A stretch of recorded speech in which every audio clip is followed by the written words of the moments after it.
This ordinary metal box can be worth thousands of dollars to an ocean shipping company. Not because the container itself is special, but because someone is willing to pay to move everything inside it across the world. Fill enough of these boxes, put them on one ship, and a simple container becomes the basic unit of a multi-billion-dollar business. Here's the first trick. The shipping company usually isn't selling the container. It's selling space. A manufacturer pays for enough room to move its cargo from one port to another. The more containers a ship can carry, and the more of those spaces it can sell, the more revenue a single voyage can generate. But that space doesn't have a fixed price. The exact same container might cost $2,500 to ship on one day and $5,000 on another. Why? Because shipping lines constantly balance demand against available space. When too many customers want too few slots on a ship, freight rates rise, and suddenly the same metal box becomes far more valuable. Now multiply that across an entire ship. A large container vessel can carry thousands of these boxes at once, and each one represents cargo someone paid to move. Instead of selling one expensive trip to one customer, the shipping line combines thousands of paying shipments onto the same voyage. That scale is where the business starts getting enormous. Now the numbers get huge. Imagine a ship carrying 10,000 paying containers, with each one bringing in an average of $2,000. That's roughly $20 million in revenue from a single voyage. But don't confuse revenue with profit. Before the shipping company keeps any of that money, an enormous list of costs has to be paid. And the spending starts before the ship even reaches open water. It needs fuel, a crew, cranes to load thousands of containers, and a port willing to handle the vessel. Every hour alongside the dock costs money. So while customers may have already paid millions for cargo space, the shipping line is also burning through a massive operating budget before the voyage really begins. Fuel is one of the biggest costs in ocean shipping. These ships are enormous, and their engines keep burning fuel for days or even weeks at sea. The farther and faster the vessel travels, the more fuel it consumes. So, even a voyage bringing in millions of dollars can watch a huge piece of that revenue disappear straight into the fuel tanks. Here's something strange. Going slower can actually make a shipping company more money. A ship pushing through water at high speed burns dramatically more fuel. Slow it down, and fuel consumption can fall. The voyage takes longer, but if the fuel savings are bigger than the cost of that extra time, sailing slower can leave more money behind. Reaching the port doesn't stop the spending. The shipping line may pay for berth access, terminal handling, cranes, and other port services needed to move thousands of containers. And remember, this happens at both ends of the journey. So, every container can generate revenue, but moving that box through the port also creates another layer of cost. The ship is only one piece of the journey. Before a container reaches the vessel, it may travel by truck or rail to the port. After crossing the ocean, another truck or train carries it inland toward a warehouse or customer. Shipping lines that control more of this journey can sell more than ocean transport. They can sell the entire trip. This is one of the biggest challenges in shipping. An empty slot earns nothing. The ship still needs fuel, crew, and port services, whether it sails full or half empty. So, once a voyage is scheduled, every additional container sold can help spread those enormous costs across more paying customers. That's why keeping ships full matters so much. Here's another problem. Trade rarely balances perfectly. A ship might arrive packed with paying cargo, but there may be far fewer shipments going back. The vessel still needs to return, and thousands of empty containers may need repositioning too. That means shipping companies sometimes spend money moving space, and even entire boxes that nobody is paying to fill. This is where shipping prices get strange. Moving a container from port A to port B might be expensive because exporters are fighting for limited space. But, coming back, the same ship may have plenty of empty slots and far fewer customers. Shipping lines may then cut the return price just to fill those spaces. Same ship, same ocean, same two ports, but completely different economics. Now, imagine this happening across the entire market. Suddenly, thousands of businesses need containers moved, but there aren't enough ship slots available. Shipping lines can't instantly build more vessels, so customers begin competing for the limited space. Freight rates can surge, even though the same ship is crossing the same ocean. Scarcity alone can transform the economics of a voyage. This is where shipping profits can explode. Imagine the ship was already going to sail, with fuel, crew, and port costs to pay. If customers suddenly pay twice as much for the same container space, many of those voyage costs don't double with the price. Revenue can rise much faster than expenses, so the money left over can grow dramatically. But the exact opposite can happen. If shipping companies have too many vessels and there isn't enough cargo to fill them, they start competing for the same customers. Freight rates fall as each line tries to keep its ships full. But fuel, crew, maintenance, and port costs don't disappear. Suddenly, the same enormous fleet that created huge profits can become a very expensive problem. When demand gets weak, sometimes the smartest move is not to sail at all. A half-empty ship can burn enormous amounts of fuel while earning too little revenue to justify the voyage. So, shipping lines may cancel sailings or temporarily leave vessels idle. That saves some operating costs, and removing ship space from the market can also help stop freight rates from falling even further. And buying the ship itself can cost more than $100 million. The larger and more advanced the vessel, the bigger that investment can become. Shipping companies may finance these ships for years, which means the financial burden doesn't disappear when freight rates fall. Before one container earns $1, the company may already control an asset worth a fortune. But shipping companies don't have to own every vessel they operate. Instead, they can charter a ship from another owner, paying to use it for an agreed period. That gives the shipping line access to enormous capacity without buying the entire vessel up front. And for the ship owner, the vessel itself becomes the product, earning money by being rented to someone else. And renting a ship has its own market. When plenty of vessels are available, operators can charter them relatively cheaply. But when cargo demand rises and almost every ship is already working, available vessels become scarce. Operators start competing for whatever ships remain, pushing charter rates sharply higher. The same vessel can suddenly become far more valuable without changing at all. But high charter rates create a dangerous risk. A shipping line might lock in an expensive ship for months or even years.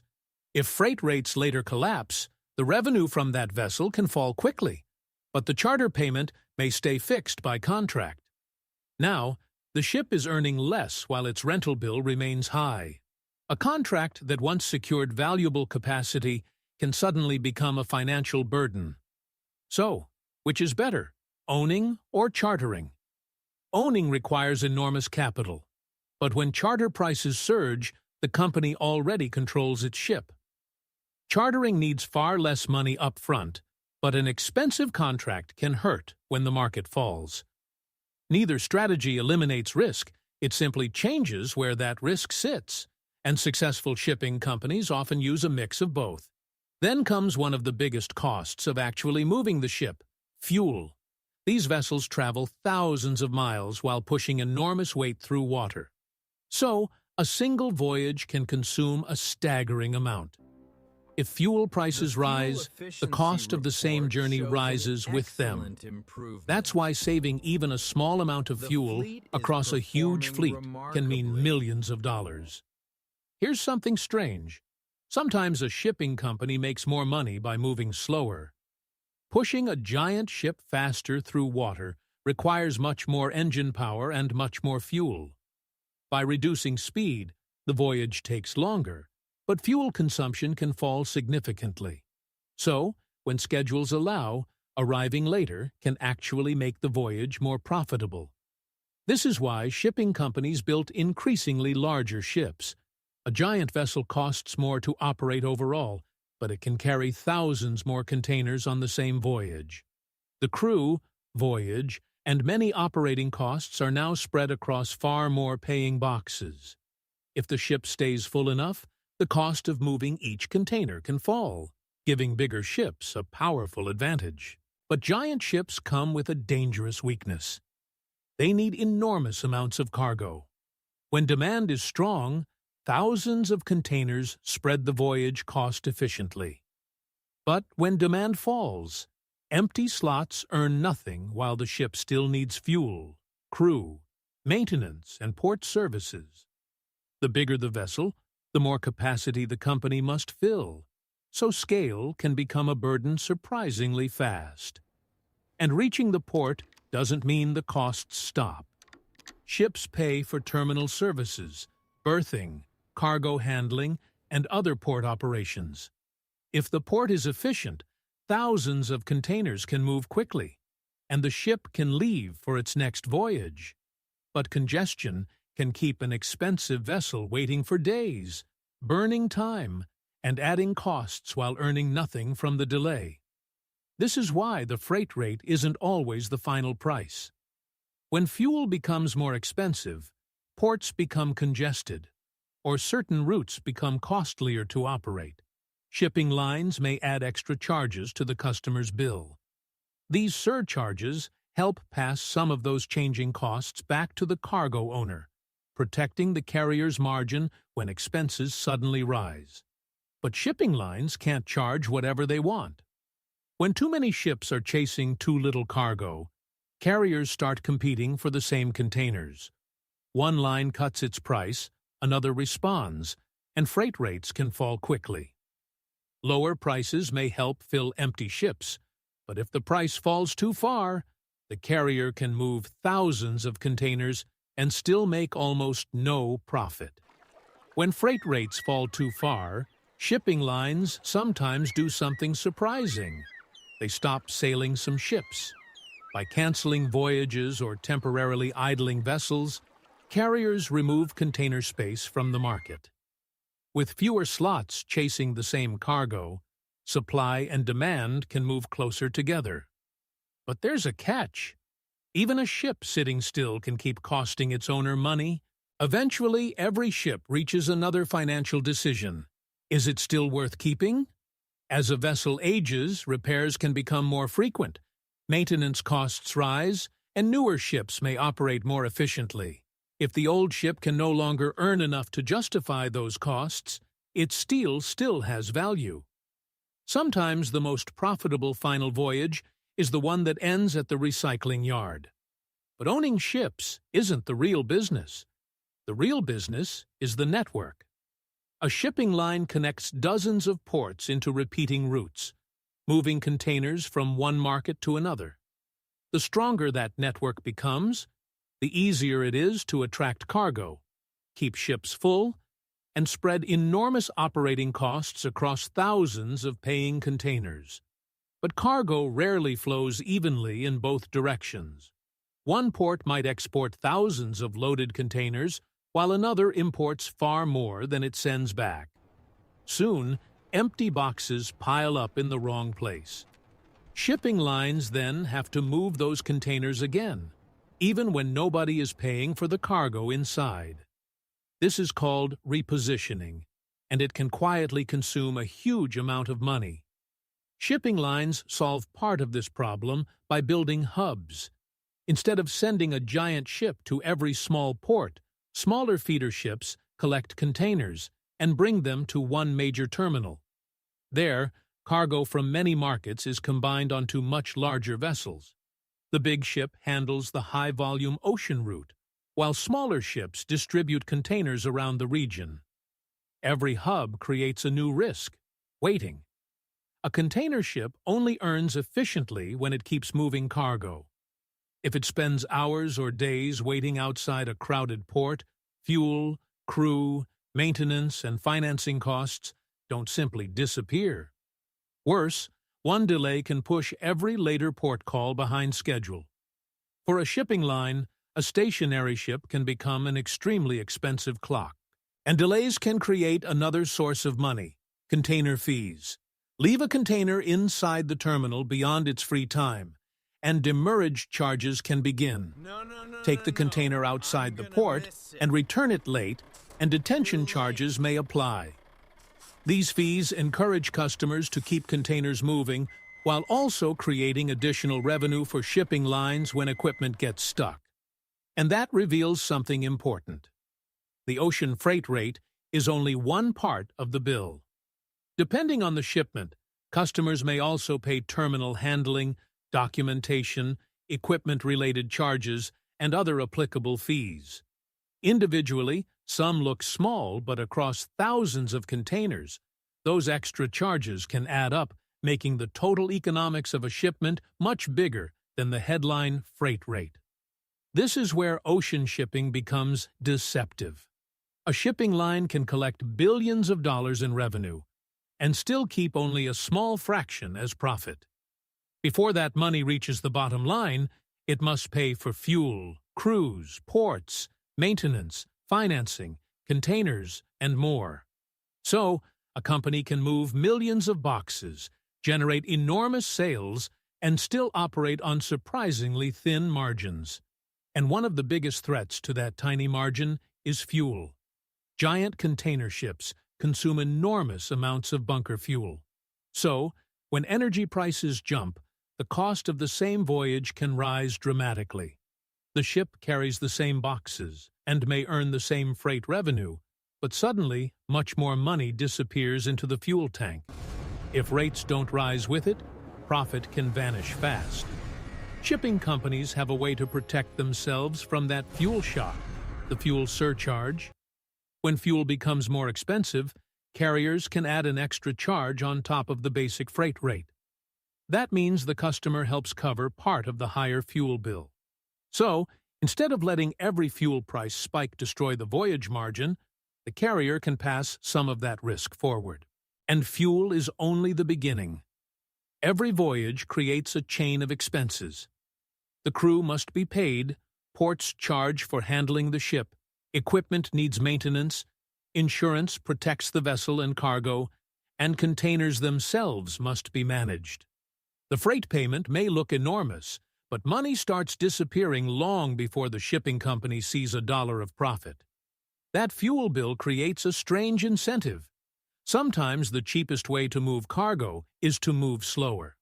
A giant ship pushing harder through the water burns dramatically more fuel. So carriers often reduce speed, a practice called slow steaming. The voyage takes longer, but the fuel savings can be enormous. But saving fuel only works while the ship is moving. If a major engine fails, revenue can stop almost instantly while expenses keep running. Repairs can be enormous. Cargo gets delayed, schedules unravel, and another ship may need to cover the route. One mechanical failure can erase the profit from an otherwise successful voyage. And that risk creates another permanent expense: insurance. Ship owners pay premiums even when absolutely nothing goes wrong, because when something does go wrong, the losses can be enormous. A collision, fire, damaged cargo, or even a total loss could cost millions. Insurance turns that catastrophic risk into a predictable bill, but owning the ship is only half the business. A shipping line also needs containers in the right places, access to terminals, inland transportation, warehouses, offices, technology, and thousands of people coordinating the network.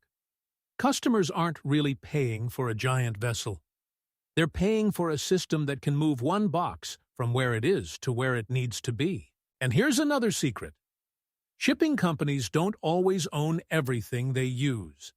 Buying every ship, container, terminal, and truck would require enormous amounts of capital. Instead, Carriers can charter vessels, lease equipment, contract trucks, and use third-party terminals. That lets them expand capacity without buying every asset themselves, and adjust faster when demand changes. So, should a shipping company own the ship or charter it? Ownership requires enormous capital. But once you own the vessel, you control the asset. Chartering needs far less money up front and gives you flexibility. But you keep paying someone else to use their ship. When charter rates are cheap, renting can look brilliant. When vessel demand explodes, those same rental costs can surge. And ownership has another advantage. The ship itself can become more valuable. When global trade is strong and available vessels are scarce, more companies compete for the same ships. Charter rates rise, and buyers may pay much more for existing vessels. So, an owner can earn money carrying containers and potentially benefit when the market value of the ship rises too. But the asset game works in reverse too. If too many ships are chasing too little cargo, carriers start competing for fewer containers. Freight rates fall, ships can sail with empty space, and expensive vessels earn less money. As the market weakens, even the value of the ships themselves can fall, turning yesterday's valuable asset into today's financial burden. And that's why shipping is famously boom and bust. Ships take years to build, while demand can change surprisingly fast. When cargo suddenly surges, too few vessels can send rates and profits soaring. That encourages companies to order more ships, but years later those vessels may arrive after demand has cooled, creating too much capacity and starting the cycle all over again. And scale can make this business even more powerful. A larger shipping line can spread costs across more containers, offer customers more routes and departures, fill ships more efficiently, and negotiate better deals with ports and suppliers. Those advantages can lower the cost of moving each box, and the savings can be reinvested into an even larger network. Here's something surprising. Rival shipping companies sometimes share the same ships. Instead of every carrier sending its own half-empty vessel along the same route, they can share capacity on selected services. Each company sells space to its own customers, but their containers may travel on the same ship. That can improve utilization, expand network coverage, and reduce duplicated costs. But ships don't fill themselves. Behind every sailing is a huge sales machine competing for cargo. Sales teams negotiate directly with major exporters, while freight forwarders combine shipments from thousands of smaller customers. Prices are constantly adjusted to attract enough containers, because once a ship is scheduled to sail, every empty slot is revenue that can never be recovered. And not every container earns the same amount. Two customers can book identical boxes on the same ship and pay very different prices. One may have a long-term contract and guaranteed volume, while another books at the last minute when space is scarce. Timing, demand, capacity, and customer agreements all affect the rate. So, carriers aren't just trying to fill the ship, they're trying to fill it at the best possible mix of prices. And sometimes, even a cheap container is worth taking. Once the ship is already sailing, many of the voyage costs are already committed. An empty slot earns nothing. So, if another container pays more than the extra cost of carrying it, that box can still contribute money to the voyage, even at a lower rate. Sometimes, a cheaper box is better than an empty space, and this creates a dangerous balancing act. Push freight rates too high, and customers may choose another carrier, leaving expensive ship space empty. Cut prices too far, and you might fill every slot, but earn too little from each box. The goal isn't simply the highest price or the fullest ship. It's finding the combination of price and utilization that produces the strongest voyage economics. But cargo rarely flows equally in both directions. A ship might carry thousands of full containers into one country, while far fewer customers need boxes going back. The empty containers still have to be returned to places where exporters need them. That means ships, trucks, and terminals spend time moving empty steel boxes that generate no freight revenue. One of shipping's biggest hidden inefficiencies. And for a container ship, time itself costs money. A vessel waiting outside a congested port may not be earning from another voyage, but many of its costs keep running. Crew, financing, insurance, maintenance, and charter expenses don't simply disappear. A delay of several days can cost far more than the fuel burned while waiting, because the ship is also losing valuable time it could have spent carrying more paying cargo. So, why not simply make ships go faster? Because speed gets expensive very quickly. Pushing a giant vessel faster through the water can require dramatically more fuel. By slowing down, carriers can reduce fuel consumption and lower voyage costs. But there's a trade-off. Slower ships take longer to complete each route, which can require more vessels to maintain the same schedule. The cheapest speed is therefore a balancing act. So, this is how ocean shipping really makes money. Customers pay carriers to move containers through a global network. Multiply thousands of boxes by thousands of voyages, and the revenue becomes enormous. But fuel, ships, crews, ports, containers, maintenance, and empty repositioning consume most of it. What remains depends on freight rates, how full the ships are, and how efficiently the network operates.